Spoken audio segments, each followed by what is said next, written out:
Arrête de scroller. Ce que tu vas entendre va te hanter cette nuit.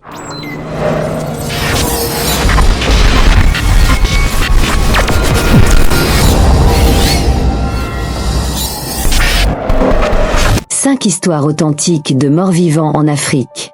En Afrique, il existe des histoires que même les anciens refusent de raconter la nuit. Des récits de morts qui marchent encore.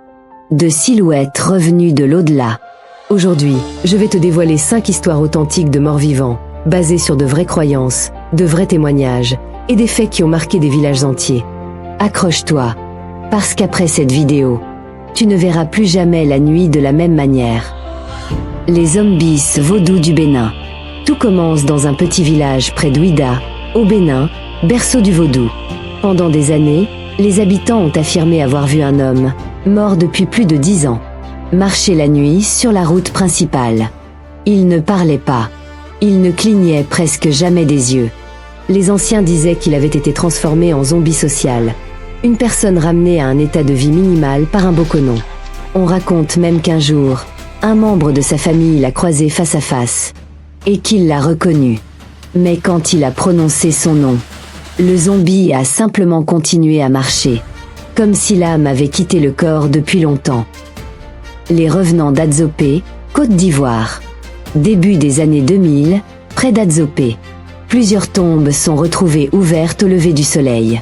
Les gardiens du cimetière jurent avoir vu des silhouettes blanches marcher entre les pierres tombales. Les habitants parlent de morts sortis pour se venger. Une nuit, une patrouille locale affirme avoir filmé quelque chose. Une forme humaine, qui disparaît en quelques secondes. L'enquête officielle parlera de voleurs. Mais encore aujourd'hui, dans certains villages, on dit que les morts se lèvent à Adzopé, mais seulement ceux qui ont des comptes à régler. Les morts ambulants du Malawi. Dans un petit village près du lac Malawi, une femme enterre son mari après une longue maladie. 3 jours plus tard, elle reçoit un message d'un village voisin. « Ton mari est ici. Il marche. » La femme s'y rend, terrifiée. Et là, elle voit quelqu'un qui lui ressemble parfaitement. Même taille, même démarche, même cicatrice au front. Mais l'homme ne parle pas, ne sourit pas, ne reconnaît personne. Les anciens affirment qu'il s'agit d'un Anamapopa, un mort ramené par des sorciers pour accomplir une tâche. Le plus étrange, le lendemain, l'homme disparaît. Et personne, jamais, ne l'a revu. Les Ikishi du Congo. Chez certains peuples bantous, on parle des Ikishi, des morts revenus pour finir une mission. Un village près de Lubumbashi raconte l'histoire d'un ancien chef décédé depuis 10 ans, aperçu en train d'entrer dans sa propre maison la nuit. Un jeune homme, courageux, décide de le suivre. Il raconte avoir vu le chef s'asseoir devant le feu, exactement comme il le faisait de son vivant. Quand il a voulu s'approcher, le chef s'est retourné lentement. Ses yeux étaient totalement noirs. Le jeune homme a pris la fuite. Au matin, aucune trace, aucune empreinte, rien. Pour les anciens, les Ikishi ne laissent pas de traces. Ils viennent, accomplissent leur mission et disparaissent. Les revenants vengeurs du Cameroun. Dans un village du centre Cameroun, on dit qu'un mort revient parfois punir ceux qui l'ont trahi.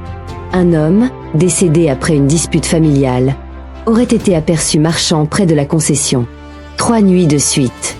Sa silhouette ressemblait parfaitement à celle du défunt, mais son visage était flou, comme caché dans l'ombre. La 3e nuit, un des membres de la famille affirme avoir entendu cette phrase. « Vous n'avez pas respecté mes dernières paroles. » Depuis, personne n'ose passer près de cette maison après minuit. Ces histoires ne sont pas des films. Ce sont des récits de villages, de familles, de régions entières. Et que l'on y croit, ou non, elles montrent une chose. En Afrique, la frontière entre les vivants et les morts n'est jamais totalement fermée. Si tu veux une partie 2, abonne-toi, like la vidéo, et dis-moi dans les commentaires. Je veux la suite.